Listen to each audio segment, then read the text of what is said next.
कार्तिक मास के शुक्ल पक्ष की एकादशी को देव उठनी एकादशी कहते हैं। इसे देवोत्थान एकादशी भी कहा जाता है। इस दिन श्री विष्णु भगवान 4 मास की निद्रा पूरी करके उठते हैं। इस 4 मास के शयन काल में विवाह आदि कोई भी मांगलिक कार्य नहीं किए जाते। देव उठनी एकादशी के बाद से ही विवाह आदि शुभ मांगलिक कार्य शुरू हो जाते हैं। इसी दिन श्री तुलसी जी का विवाह शालिग्राम जी से कराया जाता है।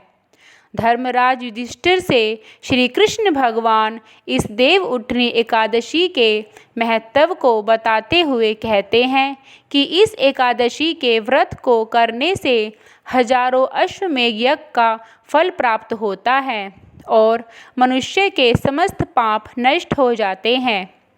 पौराणिक कथा के अनुसार एक समय एक राजा था। वह अपनी प्रजा को बहुत ही सुखी रखता था। वह धर्म का पालन करने वाला था। वह एकादशी के दिन किसी को भी अन्न ग्रहण करने नहीं देता था और ना ही किसी को अन्न बेचने देता था। एकादशी के दिन सभी फलाहार करते थे।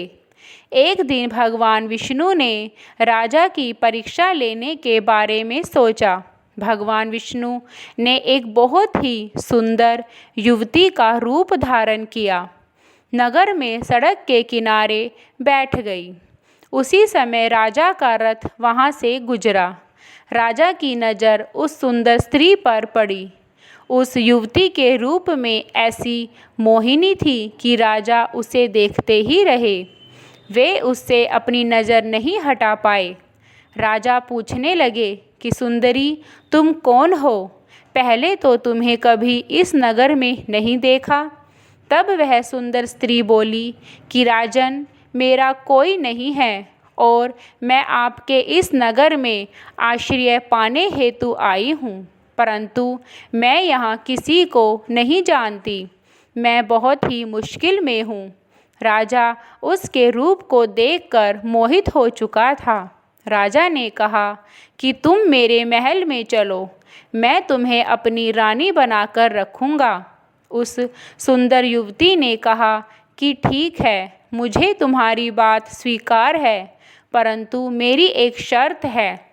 तुम्हें पूरे राज्य का अधिकार मुझे देना होगा। जैसा मैं कहूँ तुम्हें ऐसा ही करना होगा और मैं जो भी भोजन बनाऊंगी उसे ही खाना होगा।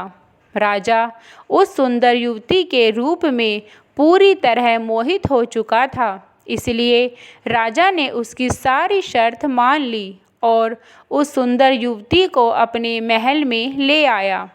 अगले दिन एकादशी थी। राजा ने और सभी प्रजाजनों ने व्रत रखा, लेकिन उस सुंदर युवती ने आदेश दिया कि आज के दिन अन्न बाजार में बेचा जाए और उसने घर में मांस पकाया। राजा से उस भोजन को खाने के लिए कहा। राजा ने कहा कि रानी, आज हमारा एकादशी का व्रत है। आज के दिन तो हम अन्न भी ग्रहण नहीं करते, हम केवल फलाहार खाते हैं।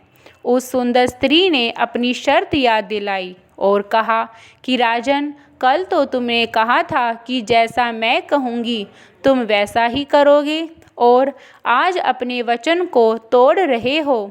राजन, या तो तुम इस भोजन को ग्रहण करो, अन्यथा मैं तुम्हारे बड़े राजकुमार का सिर काट दूंगी। राजा सोच में पड़ गया। वह बहुत ही बड़ी दुविधा में फंस गया था। उसने अपनी धर्मपत्नी को सारी बात बताई। तब राजा की धर्मपत्नी बोली कि राजन, आप धर्म को न छोड़े और अपने बड़े बेटे का सिर कटवा दे। पुत्र तो फिर प्राप्त हो जाएगा, लेकिन धर्म फिर से नहीं मिलेगा। इतने में ही बड़ा राजकुमार भी वहाँ पर आ गया और उसने अपने माता पिता को चिंतित देखा। उनसे उनकी चिंता का कारण पूछा। तब उसकी माँ ने कहा कि पुत्र, तुम्हें अपने पिता के धर्म की रक्षा करनी होगी। तब राजकुमार बोला कि पिताजी आप चिंता मत करें, बेटे का धर्म होता है अपने पिता की सभी चिंताओं को दूर करना और अपने पिता के धर्म की रक्षा करना।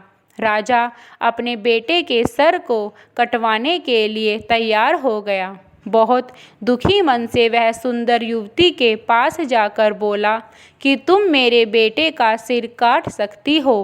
राजा के इस वचन को सुनते ही वो सुंदर स्त्री विष्णु भगवान के स्वरूप में प्रकट हो गई। विष्णु भगवान बोले कि हे राजन, मैं तुमसे बहुत प्रसन्न हूँ, तुम अपनी परीक्षा में पास हुए। भगवान ने राजा से वर मांगने को कहा। तब राजा ने कहा कि प्रभु, मुझे आपके दर्शन हो गए, मुझे इसके अलावा और कुछ भी नहीं चाहिए। तब वहाँ पर एक स्वर्ण विमान आया। राजा ने अपना राज्यभार अपने पुत्र को सौंपा और अपनी धर्मपत्नी सहित उस विमान में बैठकर परमधाम को चले गए।